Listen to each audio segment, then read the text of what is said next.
नमस्कार सभी कर्मचारियों और पेंशनभोगियों का एक बार फिर से हार्दिक स्वागत है। आपके लिए बड़ी खबर निकल के सामने आ रही है। 18 महीनों का एरियर देने में पसीने छूट रहे हैं सरकार के कर्मचारियों व पेंशनभोगियों की। काम की खबरें हैं जिसमें हम बात करने वाले हैं आपके महंगाई भत्ते की, पेंशन की, साथ में कर्मचारी और पेंशनभोगियों की तमाम छोटी बड़ी खबरों के बारे में। और एक बड़ी महत्वपूर्ण खबर है कि पेंशन बढ़ोतरी पर आज एक बड़ा फैसला।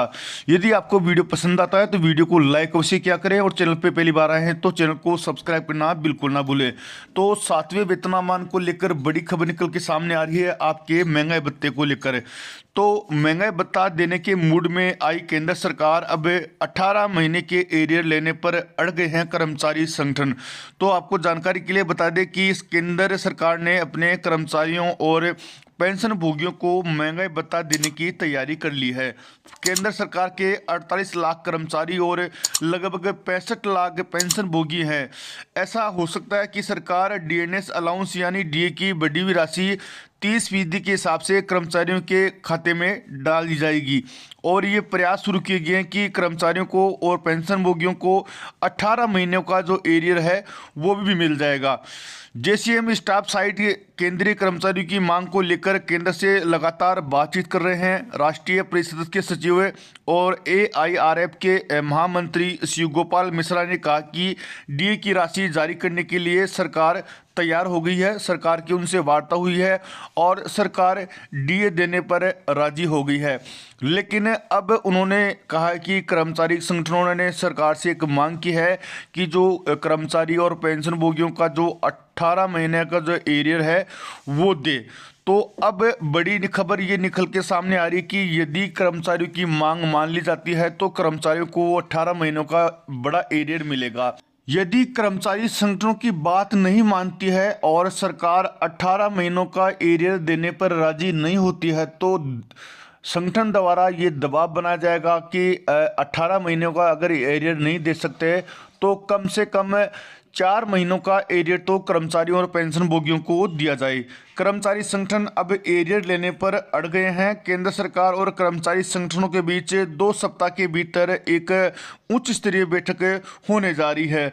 यहीं से केंद्र सरकार के कर्मचारियों और पेंशनभोगियों के चेहरे पर खुशी लाने वाली खबर निकल के सामने आएगी।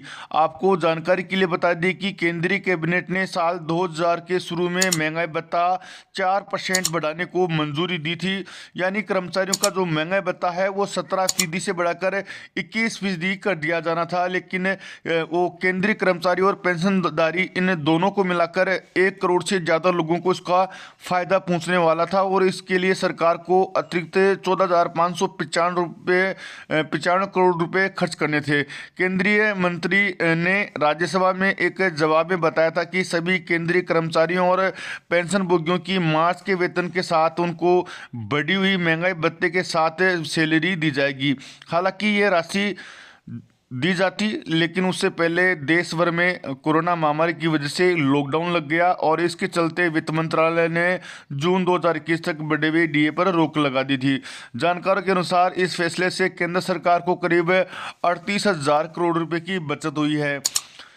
कर्मचारियों की उम्मीद है कि सभी कर्मचारियों को कोरोना के दौरान सरकार के साथ कंधे से कंधा मिलाकर काम किया है, इसलिए सरकार उन पर जो महंगाई भत्ता है वो बकाया देने पर राजी हो सकती है। अब 30% की बढ़ी हुई दर से डीए कर्मचारियों का बनता है और इस सप्ताह या उसके बाद केंद्र सरकार के साथ जो एक उच्च स्तरीय बैठक होने जा रही है उस बैठक में कर्मचारियों और पेंशनभोगियों के महंगाई भत्ते को लेकर बड़ी खबर निकल के सामने आ रही है।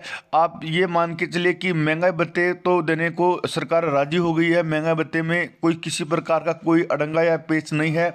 लेकिन अब बड़ी बात यह है कि महंगाई भत्ते के साथ साथ कर्मचारियों का जो 18 महीनों का एरियर है उसको लेकर एक बड़ी मीटिंग मान के चल सकते हैं कि उस मीटिंग में 18 महीनों का बकाया एरियर देने की बात बन सकती है। यदि 18 महीने का एरियर देने की बात नहीं बनती है तो कम से कम 4 महीने का एरियर देने की बात कर्मचारी संगठन सरकार से मनवा सकते हैं।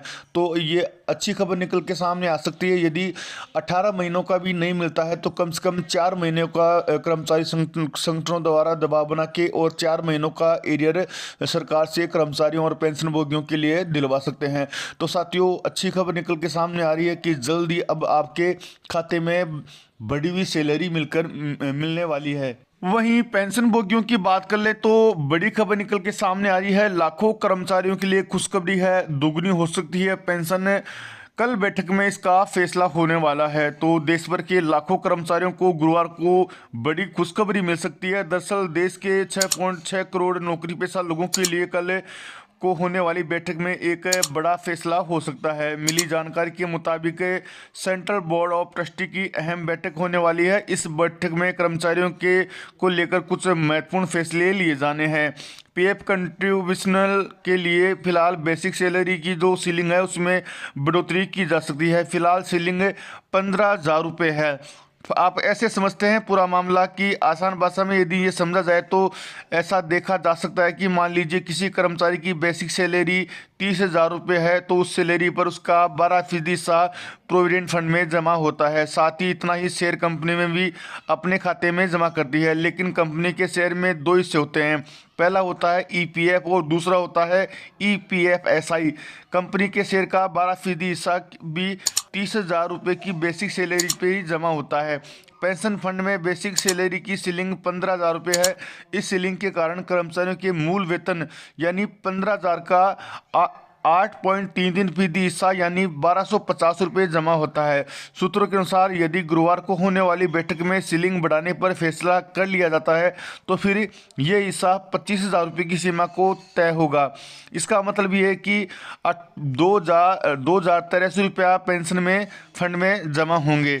तो ईपीएफओ के इस फैसले से लाखों नौकरी पेशा लोगों को फायदा मिल सकता है। दरअसल पहले की तुलना में ज़्यादा लोग इस दायरे में आ जाएंगे और दूसरा यह है कि कंपनी का शेयर बढ़ेगा तो कर्मचारियों की पेंशन फंड में भी बढ़ोतरी होगी। इसके अलावा यह भी बता दें कि 4 मार्च को होने वाली मीटिंग में फिलहाल ईपीएफओ ब्याज दरों पर कोई फैसला नहीं लिया जाएगा। ईपीएफओ ने जहां भी निवेश किया है उससे मिलने वाले रिटर्न की समीक्षा होने के बाद ही यह तय होगा कि चालू वित्त वर्ष के लिए कितना ब्याज दिया जाएगा। सेंट्रल बोर्ड ऑफ ट्रस्टी के सदस्य पीएफ की सैलरी सीलिंग इसलिए बढ़ाना चाहते हैं क्योंकि देश में जो यूनिवर्सल मिनिमम वेज का फार्मूला लागू किया जा रहा है उसमें कर्मचारियों की सैलरी 18,000 रुपये के करीब निर्धारित की जा सकती है। इसके अलावा मौजूदा सैलरी सीलिंग में भी बढ़ोतरी की मांग लंबे समय से की जा रही है ताकि ज़्यादा से ज़्यादा कर्मचारियों को ईपीएफओ में लाने में मदद मिल सके। इससे कर्मचारियों की सामाजिक सुरक्षा बढ़ेगी। वहीं महंगाई भत्ता और सैलरी पे पेंशन के बाद में हम बात कर लेते हैं कि सरकार ने फैमिली पेंशन के लिए लिमिट है जो 45,000 रुपये से बढ़ाकर 1.25 लाख रुपये प्रति माह कर दी है। पेंशन और पेंशनभोगी कल्याण विभाग ने मृत सरकारी कर्मचारी और उसके बच्चे भाई बहन को पेंशन को लेकर दिशा निर्देश जारी किए हैं।